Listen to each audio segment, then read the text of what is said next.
un golpe, un misil contra quienes buscaban la vacancia, pero al mismo tiempo probablemente marca un punto de quiebre en lo que debería ser la relación del presidente con, digamos, el sistema político, si lo podemos llamar así. ¿Qué consecuencias cree usted que va a traer los acontecimientos de los últimos días y que se están dando hoy incluso con las reuniones de Castillo? Hay una transición, pues el gobierno ha subido con un grado alto de precariedad, de improvisación, en muchos casos no estaba prevista ni siquiera la victoria electoral como se dio, y eso ha tenido consecuencias, digamos, que se reflejan siempre en los gobiernos que entran así, se refleja en errores de movimiento y errores de táctica política que pueden significar problemas muy graves. Aquí lo más importante es que no vaya a haber cuestionamientos morales, porque en el Perú cuando la moral se junta con la política no le ha ido muy bien a los presidentes, ¿no? Claro, y ha estado cerca, ¿no? Ha estado cerca. O sea, estas reuniones que tienen que ver con una persona que representa, ¿no?, a un postor en una licitación muy cuestionada, cualquiera que la haya seguido va a ver cuál es la secuencia de los hechos. Los famosos sobrinos, no son los primeros sobrinos, me estaba acordando de los sobrinos de Alejandro Toledo, por ejemplo, ¿no? Está saliendo el nombre de este empresario Samir Villaverde, que también sumamente preocupante. Entonces, ¿ahí el presidente ya salió librado o todavía puede complicar? Yo creo que él conscientemente está tratando de mejorar su entorno, ¿no? Un gesto que me parece importante es el nuevo secretario general que él ha nombrado para que lo acompañe en la dura labor de secretario de la presidencia, ¿no? A mí me parece la presencia de un personaje, de una personalidad política del Perú muy importante, muy interesante, porque él se ha graduado en la Universidad de Manchester, se ha graduado en la Universidad de Friburgo, es una persona que además es un experto en anticorrupción, fíjate tú la coincidencia. Su tema es justamente la lucha anticorrupción. Ha escrito un libro que está en alemán, ojalá se traduzca al español, que trata justamente de ese tema de la delación premiada, etcétera. Entonces yo diría que el presidente está haciendo algunos iniciales gestos que implican el hacer que el entorno obedezca más a la necesidad de ejercicio del cargo que a las lealtades inmediatas, que él también puede tener equipo de ese tipo, pero necesita tener un equipo profesional a su alrededor que lo ayude a tomar las decisiones del gobierno. Lo más importante es además que lo mantenga alejado de estos circuitos de corrupción que se dedican a buscar a los presidentes y que sencillamente son a veces gente que uno conoce en una campaña electoral, ¿no? Y te pagó los globos de una fiesta o te pagó la gasolina del carro y resulta que ahora estamos pues en otro plan. Ese ser presidente de la República implica otro tratamiento a este tipo de personas que se acercan a ayudarlo. El propio expresidente Sagasti ha subrayado, ¿no?, de los errores, ¿no?, en varias de las designaciones. Ya se han dado algunos cambios. Usted se refiere al señor Jaico, que reemplazó a Bruno Pacheco, que ya tiene 4 investigaciones fiscales en su contra, sí, un récord, ¿no? ¿Qué pasa con un sector como el de transportes y comunicaciones? Nosotros la vez pasada hablamos sobre este sector y uno lo que ve en Provías y lo que ha ocurrido ahí con esta licitación, que si el audio apareció o no apareció, el hecho es que la licitación ya está bajo la lupa de la Fiscalía. Sí, claro. El señor ministro de Transportes nombró presidente de Provías descentralizado a quien posibilitó que esa licitación pase. ¿Qué está pasando ahí? ¿Va a seguir esto sin cambios? Estamos hablando, Julio, de ingentes cantidades de presupuesto que no deberían estar sometidas, ¿no?, a la duda, de alguna manera. A mí me parece que el presidente podría, por ejemplo, declarar su voluntad política que no siga adelante el contrato de la famosa Carilín, ¿no?, de los 220 millones, sería un buen gesto. Y todo contrato con rasgo de corrupción, él no puede intervenir en un contrato privado. Pero podría presentar su posición. Así es, yo no lo avalo. Y ese contrato lo voy a hacer es purgar y revisar hasta con los procuradores que tengo a mi disposición a través del Ministerio de Justicia, para que haya realmente una actitud que a la gente la convenza que acá no estamos ante una repetición de otros penosos casos de presidentes que han caído precisamente por errores de este tipo de conducta, ¿no? Ojo que acá además hay una prolongación muy triste, ¿no?, de lo que fue el entorno de Vizcarra, porque estas personas han terminado siendo conocidos de algunos de los personajes que hicieron imposible la continuación de Vizcarra en el poder, ¿no? Ahora, pero el ministro de Transportes nombra al señor que le digo como presidente de Provías, a los 10 días, al que posibilita esta licitación. Allí no hay... Yo creo que había una digitación de nombramientos, ¿ah? A mí me da la impresión, el señor Silva es una persona que no conozco, no tengo referencia de cómo será su conducta anterior, ni su especialización, ni nada. Director de un colegio en Puente Pedro durante 20 años. Así es, una cosa muy limitante para un ministerio tan grande.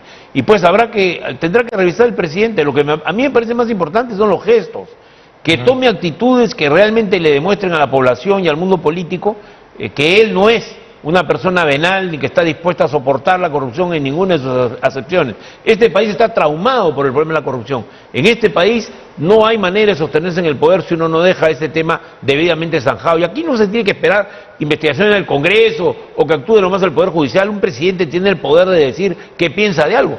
Si a él lo han querido acercar a un tema como los 220 millones, pues es buena hora que tome distancia radicalmente con eso, ¿no? Claro, pero esto por supuesto es tomando decisiones, como usted señala, marcando distancia, pero haciendo gestión también, ¿no? O sea, es claro que hay que recomponer de alguna manera un sistema anticorrupción o mecanismos anticorrupción y ser tajante. Bueno, pero el presidente de la República puede dirigir incluso esos procesos, ¿no? Hay una comisión anticorrupción que está con buenos sueldos para todo el personal que trabaja ahí, que funciona en la PCM y que nadie la mueve realmente en un sentido u otro. Creo que hay acá una necesidad de aprovechar los recursos que ya el Estado tiene. El Estado tiene excelentes recursos digitales, tiene excelente capacidad, por ejemplo, para comunicar, tiene excelente capacidad para gestión de obras en muchos lugares. No es cierto que el Estado peruano sea solamente un mamotreto que no funciona. Esa es una leyenda negra que hay que empezar a retirar, porque hay entes, lugares, espacios del Estado que funcionan bien y otros que están tan corrompidos que aunque hay especialistas, nada funciona bien. Cierto, pero una de las críticas pues que se le hace al gobierno, o en todo caso al presidente y su entorno, es que no tienen muy claro cuáles son esos elementos, cuáles son esos estamentos que existen. Incluso se había desactivado una oficina de integridad, me parece, ¿no? Entonces, claro, no hay claridad. ¿Quién debería en todo caso llevar adelante este proceso? Porque claramente pues el presidente no sé si tiene esa capacidad más allá del gesto. No tendría que tenerla porque mira, comparando en otro sentido, tampoco Sagasti era un especialista en todo, ¿no? O sea, los pero era un presidentes conocedor no tienen... de Bueno, los estaba más estamentos corrido en del el mundo, Estado. pero estoy seguro que en áreas como minería y otras probablemente no sin te digo, duda, en no general los tienes que presidentes saber no de tienen que todo, saber, claro. ¿no? Tienen que tener una organización adecuada y creo que ahí es un tema muy importante. Toledo, por ejemplo, fue un presidente que organizó en su entorno un excelente grupo técnico, o sea, nunca falló en eso. Y yo creo que el gabinete ministerial ya está siendo un referente, por unos 14, 15 ministros están cumpliendo bien su labor.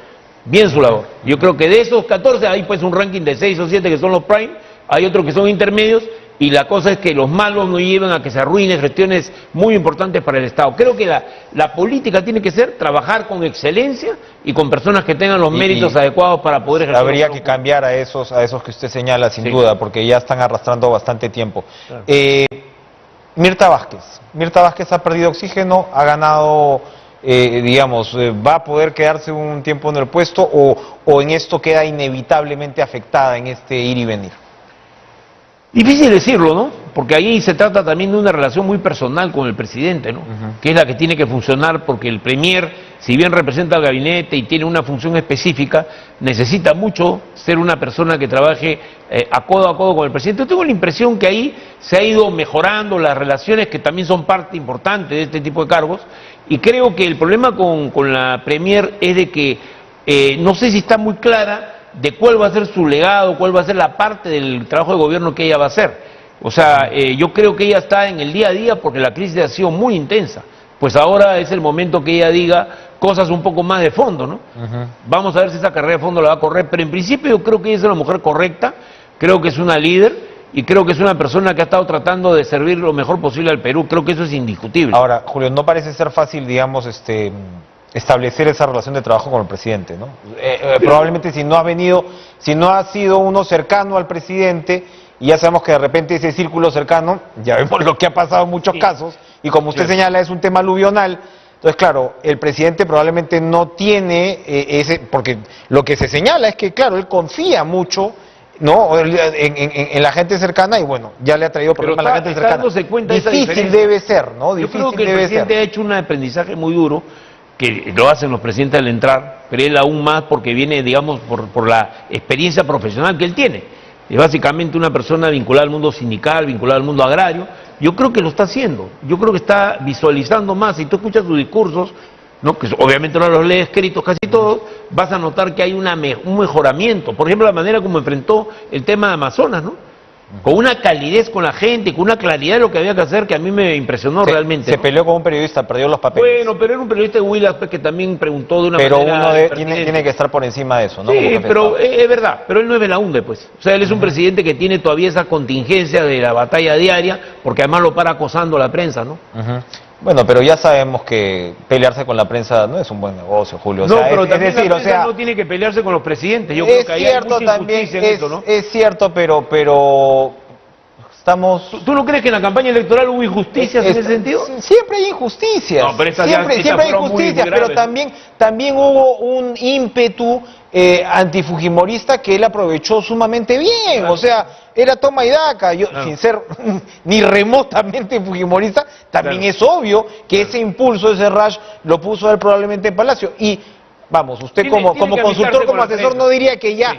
Hacia los 6 meses el presidente Castillo ya debería pues dar una entrevista a un medio de prensa. Lo que pasa es que los chotanos son a veces un poco reacios. Yo he trabajado anteriormente con un parlamentario chotano y tienen realmente una forma de ver las cosas que es, digamos, un poco como los vascos en España, ¿no? Bastante radical. Yo creo que él, sí creo que en los próximos, por el entorno que ahora tiene, ¿no? Con toda seguridad va a empezar a salir, a hablar y lo hará pues de la manera que él ahora habla por sus discursos. Pues tendrá que hablar con algunas entrevistas de todas maneras. La del remate, usted es cercano a la vicepresidenta, Dina Boluarte. Bueno, soy una persona que colabora como amigo, yo no tengo ninguna responsabilidad cargo público. De acuerdo, pero precisamente por eso, como amigo... Colaboro con consejos, nada más.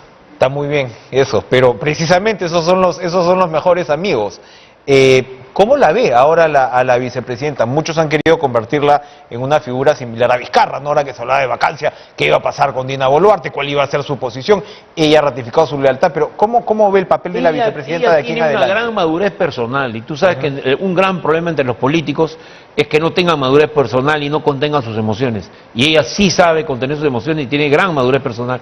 Por eso tú ves que ella siempre da un discurso conciliador y ha tenido...